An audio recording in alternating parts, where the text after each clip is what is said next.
115।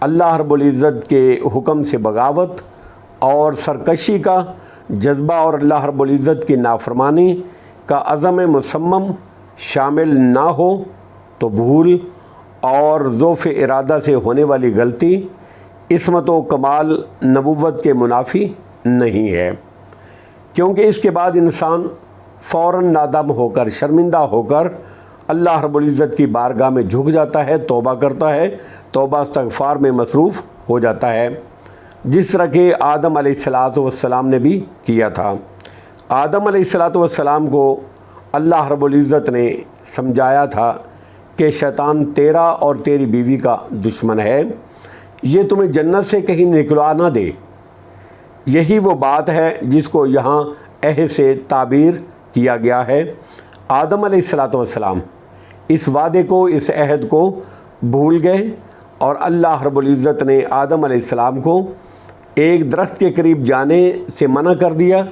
یعنی اس سے کچھ کھانے سے، اس کا پھل کھانے سے منع فرمایا تھا۔ آدم علیہ السلام کے دل میں یہ بات موجود تھی کہ وہ اس درخت کے قریب نہیں جائیں گے، لیکن جب شیطان نے اللہ کی قسمیں کھا کر ان کو یہ باور کرایا اور اس کا کہنے لگا کہ اس کا پھل تو یہ تاثیر رکھتا ہے کہ جو کھاتا ہے اس کو حیات جاوداں، ہمیشہ کی زندگی اور دائمی بادشاہت مل جاتی ہے، تو آدم علیہ السلام ارادے پر قائم نہ رہ سکے اور فقدان عزم کی وجہ سے شیطانی وسوسے کا شکار ہو گئے۔ آیت نمبر 116، وَإِذْ قُلْنَا لِلْمَلَائِكَةِ اسْجُدُوا لِآدَمَ فَسَجَدُوا إِلَّا إِبْلِيسَ أَبَىٰ، اور جب ہم نے، اللہ فرماتے ہیں، جب ہم نے فرشتوں سے کہا کہ آدم کو سجدہ کرو تو انہوں نے سجدہ کیا، فسجدوا تو انہوں نے سجدہ کیا، الا ابلیس ابا مگر ابلیس نے، شیطان نے اس سے انکار کیا۔ آیت نمبر 117، فَقُلْنَا يَا آدَمُ إِنَّا هَٰذَا عَدُوٌّ لَكَ وَلِزَوْجِكَ، پھر ہم نے کہا اے آدم، بے شک یہ ابلیس شیطان تیرا اور تیری بیوی کا دشمن ہے، وَلِزَوْجِكَ اور تیری بیوی کا بھی دشمن ہے، فَلَا يُخْرِجَنَّكُمَا مِنَ الْجَنَّةِ فَتَشْقَىٰ، کہیں وہ تم دونوں کو جنت سے نکلوا نہ دے، فتشقیٰ کہ تو مشقت میں پڑ جائے۔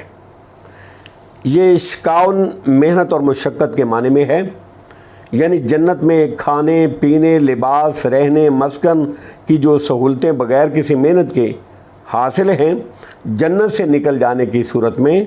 ان چار چیزوں کے لیے محنت اور مشقت کرنا پڑے گی، جس طرح کہ ہر انسان کو دنیا میں ان بنیادی ضروریات کی فراہمی کے لیے محنت کرنی پڑ رہی ہے اور کرنی چاہیے بھی۔ اس کے علاوہ حضرت آدم علیہ السلام سے کہا گیا کہ تو محنت و مشقت میں پڑ جائے گا، دونوں کو نہیں کہا اللہ رب العزت نے، صرف آدم علیہ السلام کو کہا کہ تم محنت اور مشقت میں پڑ جاؤ گے، حالانکہ درخت کا پھل کھانے والے حضرت آدم علیہ السلام بھی ہیں اور حضرت حوا علیہ السلام دونوں ہی تھے، اس لیے کہ اصل مخاطب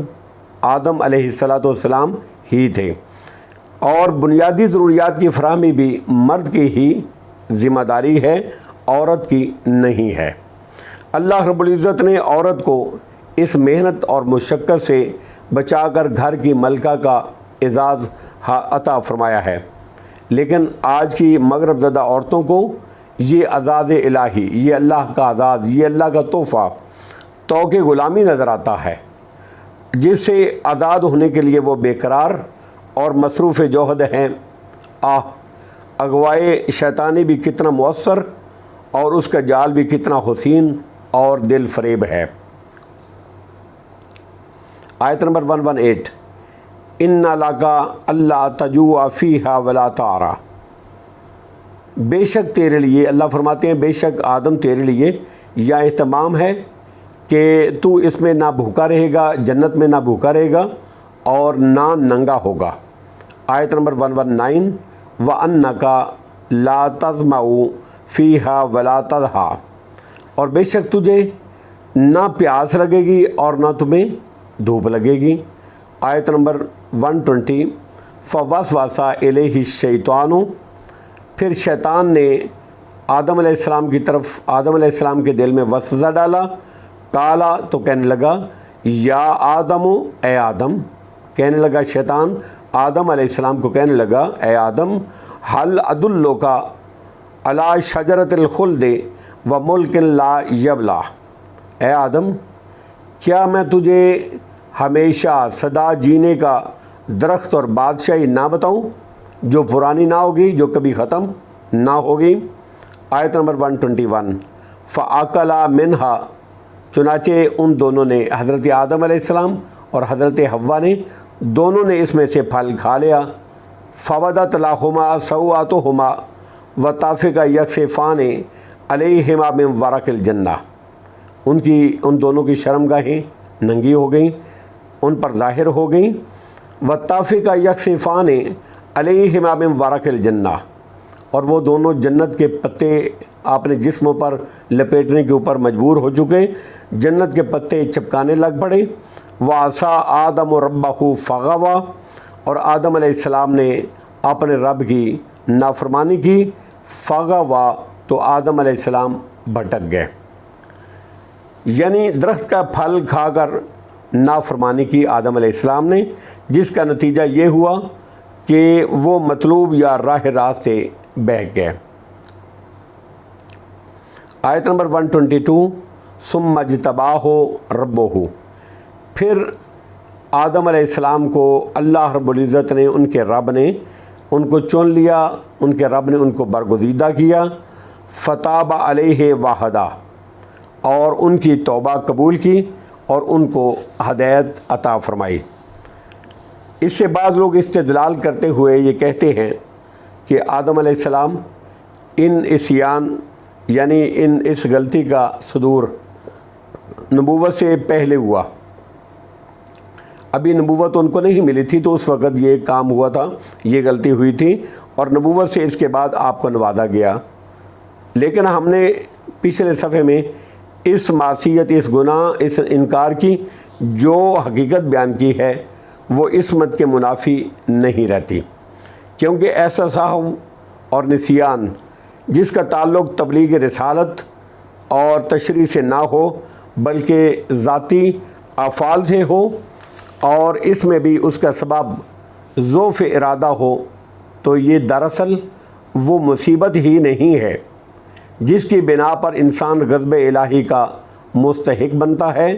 اس پر جو معصیت کا اطلاق کیا گیا تو محض ان کی عظمت، شان اور مقام بلند کی وجہ سے کہ بڑوں کی معمولی غلطی کو بھی بڑا